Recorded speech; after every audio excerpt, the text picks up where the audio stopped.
Hi, I'm Oli from Geeks, and today I'm going to show you how to quickly install the new style keypad to the yellow button LiftMaster receiver. So here, this is programmable to white button, yellow button, purple, red, and orange. We're going to be setting up the yellow button. You press and hold 0 and 3 until the lights come on steady. The light needs to stop flashing.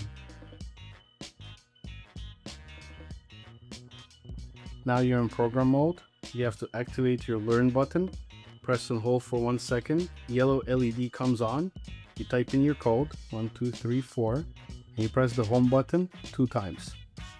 Now it's syncing to the receiver. You gotta wait until the door starts operating.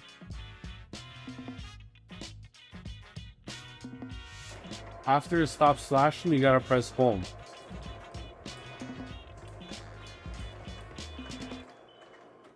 By pressing home the last time, you set the frequency you want it to operate in.